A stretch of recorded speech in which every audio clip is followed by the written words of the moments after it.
Hi students, I'm Sonia from Vidya Guru. We are starting a new session on vocabulary. This session is pretty relevant for SBI and IBPS PO aspirants. To be very frank, the level of the session is a little higher because when you look at the words, you'll realize that these words are not, very usual. You don't see them usually, but such kinds of words are generally asked in high level exams like SBI PO and IBPS PO. If you like the session, please press the like button, share the video with your friends, and don't forget to subscribe to our channel. If you do that, you'll get the benefit of all the exam relevant videos which we upload time to time. I'll start the session from the very first point, but I really wish to say something that I feel that you should prepare notes.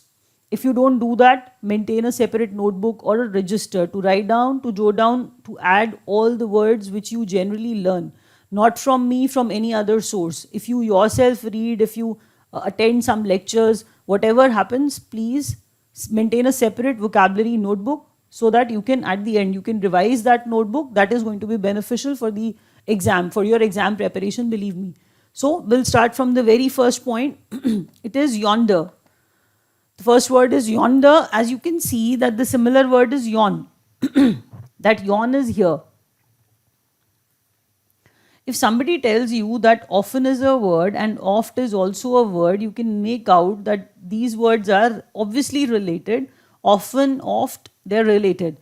Similar thing is happening here, yonder, and when you take out yawn from it, yawn is written here, that's the similar word for it, which means yawn, away, beyond, something which is there at a distance. You are indicating towards it. And when you say something like this, that look at over there, that means there's something in front of you. It is yonder.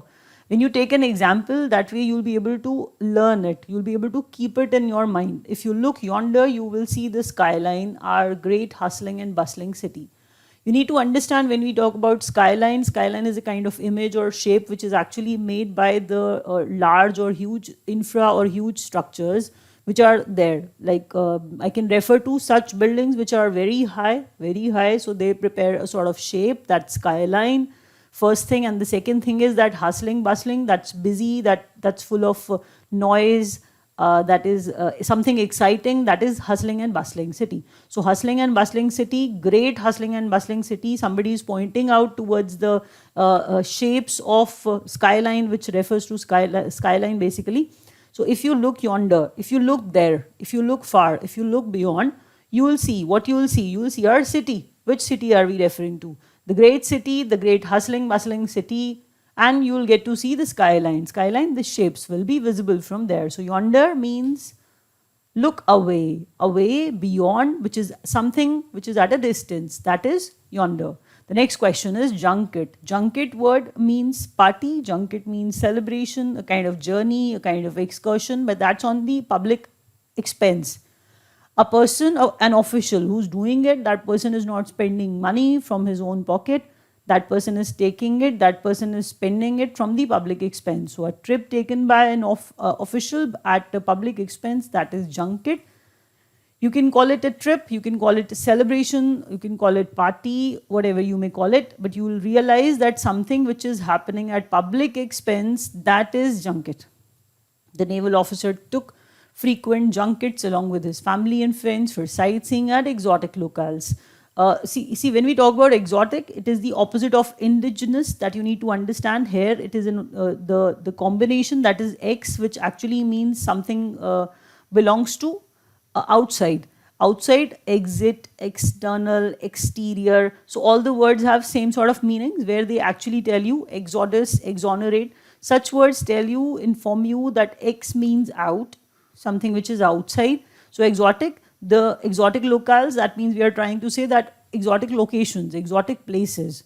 So the naval officer, indigenous is the opposite of exotic. I was saying that. Naval officer, frequently, often, time to time. He basically took the junkets, that means he celebrated, he went to the parties and trips along with his family and friends for sightseeing, but that too at exotic locations. Was he spending from his own pocket? No, he was doing it at public expense. He was actually celebrating everything at public expense, because that's basically junket is. The next word is ken. Ken is perception, ken is knowledge, ken is perception, ken is knowledge, ken is acumen, So that's Ken. Ken is knowledge. So when we start, we can say that as a CEO, he focused mainly on business development because he felt that financial matters were beyond his ken. See, there's a person. Everybody has some sort of forte. You are good at something and you're not good at the other thing. So the same thing is happening here. The person who's the CEO of some company, that person feels that he's good at probably business development. So he's mainly focusing on that. That's what the sentence says. He's probably not good at financial matters. That is why the person is referring it as financial matters are beyond my ken. That means beyond my knowledge. I don't understand them that much. My acumen is not as good. My acumen is not appropriate for financial matters. My acumen is probably appropriate for business development. So that is why I'm focusing on that. So that's what the sentence says. That is ken, perception, or knowledge. The next word is balderdash. Balderdash means gibberish. When I start the word, I'll actually tell you, write down gibber, pronounce it gibber, and the word which becomes is gibberish. Gibberish. That is gibberish. So you need to understand when we say gibberish is the word which actually tells you that is which does not have any sense. That is irrational. That is nonsense. Absolute rubbish. That is balderdash. Balderdash is rubbish. People learn the word gibberish by calling it rubbish. Gibberish, rubbish. Stop this gibberish talk. Rubbish talk. So Balderdash, being a war veteran himself, the general was extremely critical of the Balderdash. He heard from warmongering journalists who had no combat experience. Combat means fight. Combat means sort of war we are referring to. That is combat. Combat is war. Here we are trying to say that there's a veteran, war veteran. You know, he was a general. So that general, that war veteran, he himself is criticizing. What he is criticizing, that is balderdash. Balderdash, who's uttering that balderdash? That balderdash by the war-mongering journalist. You need to understand, this happened recently. So the sentence seems to be very pertinent to today's situation, but that's all right, don't take it that way. Just read it as the sentence tells you that there are war-mongering journalists, those who expect, those who demand war while sitting in the office. So they are expecting war, they want war. We are referring to those journalists. They speak, such kind of language which is very, very inciting, and actually they aggravate people. So warmongering journalists, their balderdash, and the general is critical of that balderdash. Balderdash, that is gibberish, rubbish. Those journalists who do not have any fight experience, any war experience, so no combat experience, that is balderdash. The next word is celerity. Celerity is speed. Celerity is swiftness, when you are full of life. Alacrity, briskness. The example is very, very fine. It says that the tail of cheetah helps it in maintain balance without compromising on celerity. Now you need to understand, when we say such a thing, we feel that the tail of cheetah is there. The tail of cheetah, the thing which actually, kind of making you surprised, is that the tail helps cheetah to maintain balance. Yes, this happens. That's what we have actually mentioned it here, that the tail of cheetah helps the cheetah maintain balance. Yes. But it does not compromise on the speed of cheetah, compromising on celerity of cheetah. That means we are talking about the speed. It does not affect the tail. Maintains the balance, helps him maintaining balance, helps cheetah maintaining balance, but it does not actually affect the speed of cheetah. So that's what we were trying to say. So celerity is speed. Use the word celerity for cheetah. Keep it in your mind just like that. Use the word balderdash for the warmongering journalist. You'll be able to relate it very easily. The next word is stentorian. Stentorian means very loud. There's a teacher in the classroom, and that teacher speaks very loudly. If the drowsiest learners are there, they remain awake throughout her class because Mrs. Wallace speaks so loudly. has such a stentorian voice. So there's a teacher, she has stentorian voice, very, very loud. People who are lazy, people who yawn, people who feel sleepy, so such sort of drowsiest learners, even they remain awake throughout her class. Because stentorian voice, that is blaring, that is loud, that is very loud rather, that is stentorian. Welter is in a turbulent fashion, something jumbled up, something has confusion in it. When you travel by Mumbai local trains, that is why I've actually picked up this example. I wrote it in this manner just to inform you that when you actually travel in Mumbai local trains, you get to know what sort of welter is there. So there's a non-stop welter of jostling and shoving as commuters rush to grab seats for themselves. You need to understand what happens in Mumbai local trains. So there's a non-stop welter, non-stop confusion, non-stop hodgepodge is there, non-stop rush is there. Commuters are there, jostling and shoving, pushing in a rude manner, pushing in a cruel manner. So commuters are there, they rush to grab seats for themselves. When they come in the train, they obviously rush to grab seats for themselves. And what sort of jostling and shoving? Pushing happens all the time, non-stop welter, non-stop hodgepodge, non-stop confusion, non-stop shuffling, jumbling is going on. So that is welter. Welter is basically confusion. Hodgepodge is the word which actually will help you to understand what is welter. The next word is anodyne. Anodyne means a painkiller. Painkiller, so that is why we have actually made the similar words anesthetic to that point, keeping that in mind that it is acting as a painkiller. Narcotic can also be the similar word for it. When you look at the example, you'll use it in a different manner. Here we are not talking about anodyne in a sense where we are using it as a drug. We are actually writing it as a comment. What sort of comments are we using? Anodyne comments. So they will be soothing because they won't create any pain. They won't create any pain because they kill pain. Even the most anodyne comments can sound inflammatory. They can create problem. Comments are there, but if they are taken out of context, you need to understand that anodyne comments can be given. That's not at all a problem, but we are saying they can be inflammatory at times. They can sound inflammatory. They can create problem when they are out of context. Although you were actually you were giving a soothing talk, you were promoting that. You were probably offering such comments which were not arousing any pain, but that was not deliberate. But we are saying that they can be inflammatory at times because they are out of context and you are passing comments for no good reason. They're out of context, you are passing comments.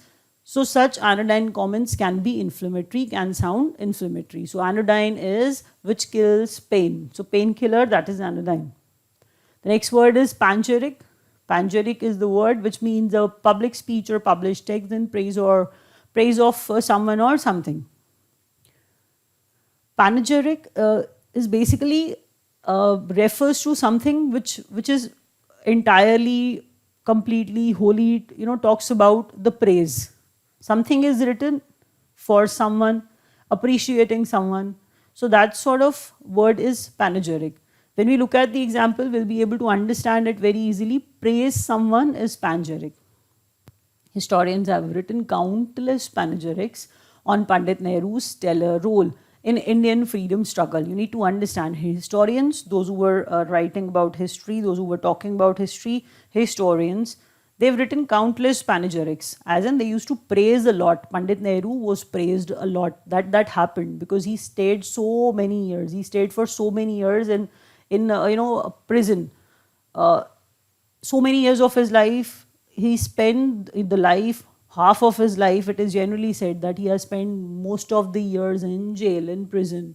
So that is why historians used to appreciate him for one or the other reason, for his skill, for his knowledge, for his dexterity of handling things. So Pandit Nehru was appreciated. It says that historians used to write. Historians have written countless panegyrics. The talk which appreciates Pandit Nehru. Pandit Nehru's stellar role. Here, stellar does not have any meaning related to star. We are generally saying, we can actually use this word in the context of famous also. So when we say stellar, stellar is famous here. So we say Pandit Nehru's famous role in Indian freedom struggle. So we all know his freedom struggle's role. So historians have also appreciated that. So that is panegyrics. The next word is indurate. Indurate is, have you heard the word obdurate? That's how you'll be able to relate the word with indurate. Indurate is harden. Harden something which is very, very rough or strong. When we say diamond is nothing but a piece of carbon that has been indurated by the extremes of pressure and temperature. So diamond is nothing but a piece of carbon that we all know. The diamond is a form of carbon. But what happens? How does it actually come out in that shape, or how does it actually become a diamond? And how does it actually take that color or reflection?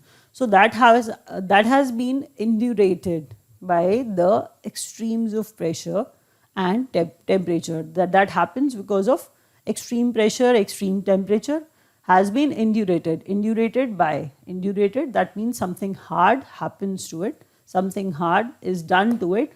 So by doing that, so that indurate is basically hardening it. When you harden the carbon, diamond is nothing but a piece of carbon that has been indurated, hardened by the extremes of pressure and temperature. We'll start the revision immediately, and that is, yonder we are looking at some distance. Junket, party at public expense, trip at public expense, gain knowledge. So that is why CEO was focusing on business development and non-financial matters, because it was beyond his ken. Balderdash, gibberish, balderdash, rubbish. Journalist, warmongering journalist, gibberish talk. Celerity, speed of cheetah, keep that in mind. Stentorian, voice of the teacher, keeps everyone awake in the class. Stentorian, loud, very loud. Welter is jostling, showing. That showed that welter is a sort of confusion, sort of tangling, sort of hodgepodge. That is welter. Anodyne is painkiller. Anodyne comments, we can also use the word in this manner, where we say that soothing sort of comments which are actually not creating any sort of harm or pain to anyone. Panegyric, appreciating. Here we were appreciating Pandit Nehru. The next word was indurate, where something hardened is there, and we took the example of diamond just to show how hard diamond is. It is a form of carbon. We were saying that diamond is hard or hardened, so we were using the word indurate for it. Indurate means hardened. Thanks a lot. We are wrapping up for now.